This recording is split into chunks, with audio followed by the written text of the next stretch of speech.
네, 사랑하고 축복합니다. 오늘은 이제 예수님께서 드디어 이제 예루살렘에 이제 들어오시죠.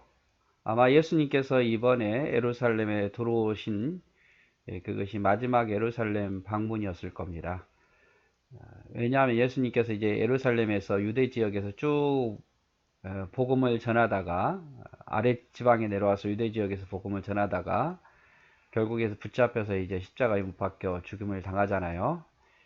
전에는 계속 이제 갈릴리 북쪽에서 1년 6개월 이상 하나님 나라와 또 병 고침의 그런 사역을 했다면 이제 사마리아를 거쳐서 저번 시간에 사마리아를 거쳐서 이제 이번 시간은 이제 드디어 유대 지역 남쪽에 와서 사역을 시작하죠.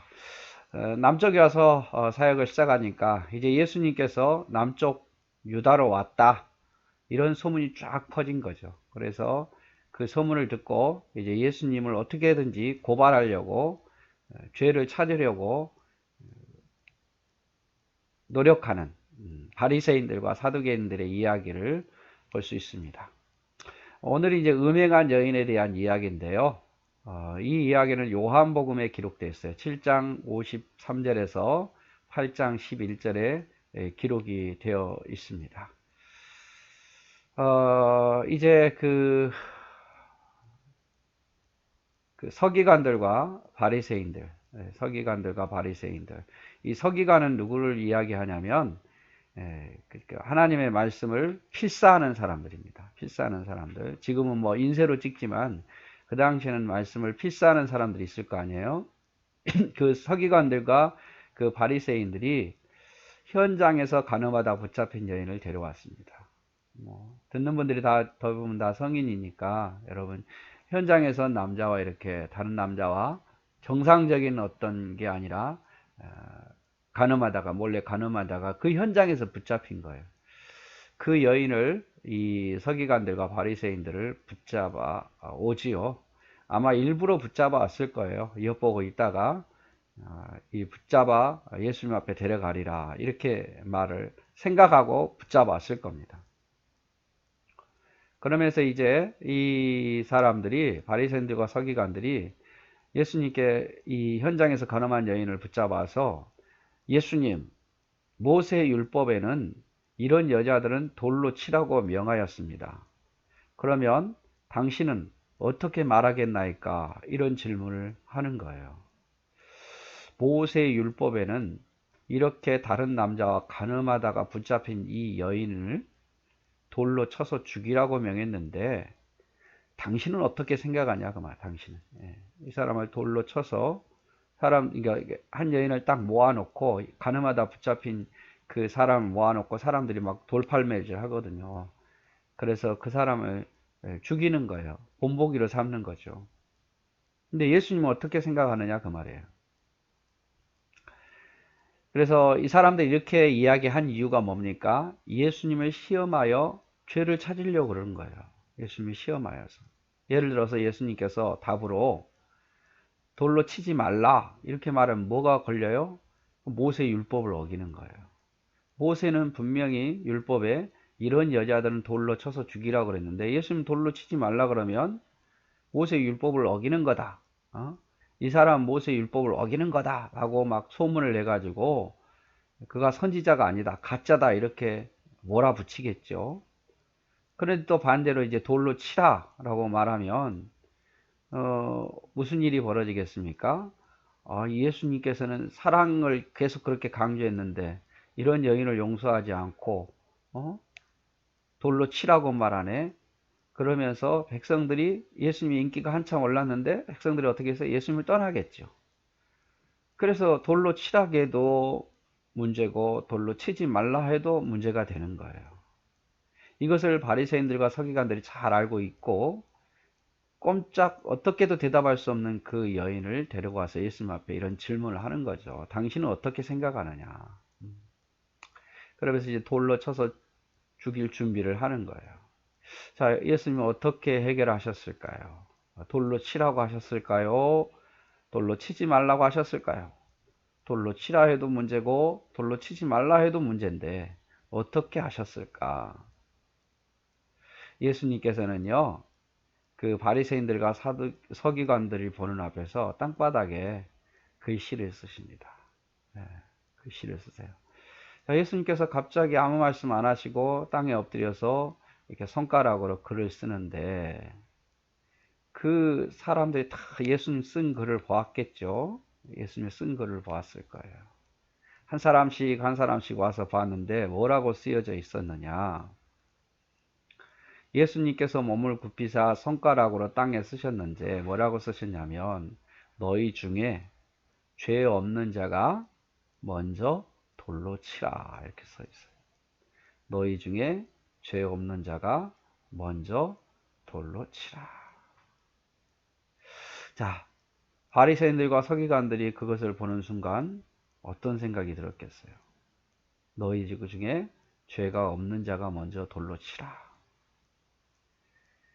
그래서 이들은 예수님께서 이 글을 딱 쓴 걸 보고 두려웠어요. 왜?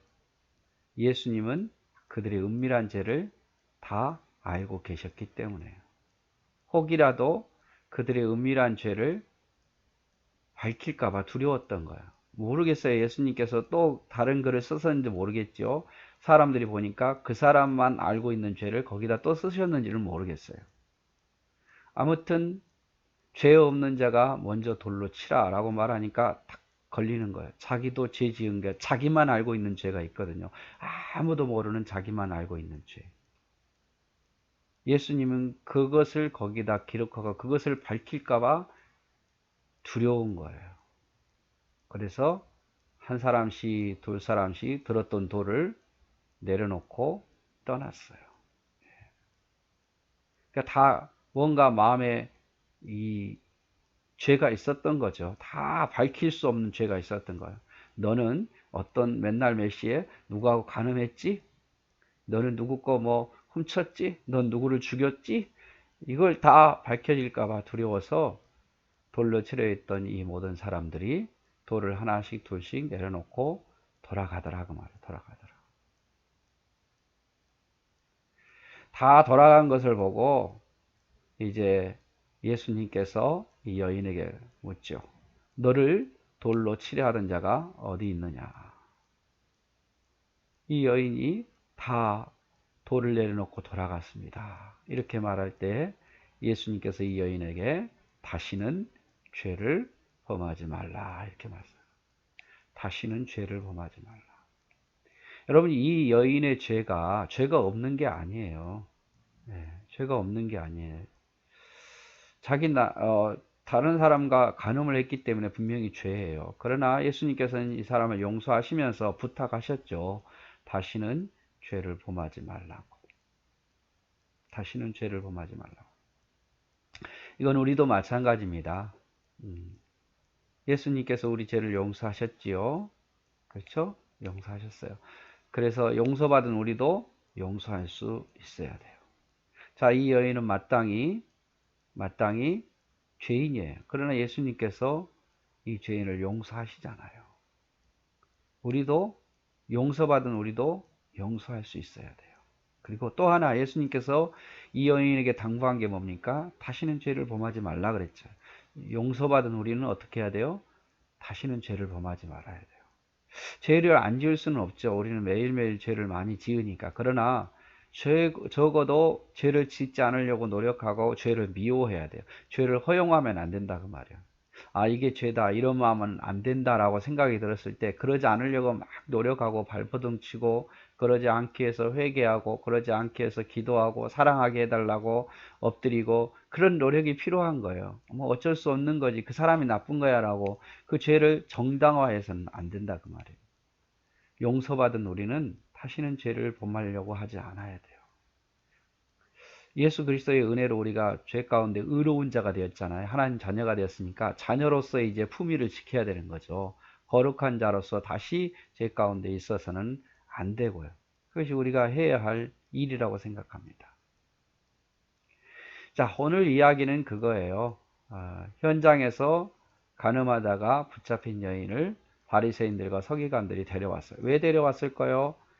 어떤 대답을 하더라도 걸려 넘어지도록 죄를 찾아내기 위해서요. 그런데 예수님께서는 땅에 글을 쓰시죠. 죄 없는 자가 먼저 돌로 치라 라고 이야기했을 때 사람들이 다 죄를 지었기 때문에 한 사람씩 두 사람씩 다 떠나간 거예요. 자기 죄가 밝혀질까 봐. 예수님께서는 현장에서 가늠하다 붙잡힌 이 여인을 어떻게 하셨어요? 용서하시고 다시는 죄를 범하지 말라고 하셨어요. 단순히 가늠하다 붙잡힌 이 여인의 문제만은 아니죠. 이 이야기만이 아니라 우리가 아무튼 이런 죄 가운데 구원받은 자잖아요. 예수님의 용서로 하나님 자녀가 되었고, 그러므로 저와 여러분도 용서를 잘하는 사람이 되시고 거룩한 하나님 백성으로서 죄를 범하지 않는 그런 사람이 되어야 되겠습니다. 네, 사랑하고 축복합니다.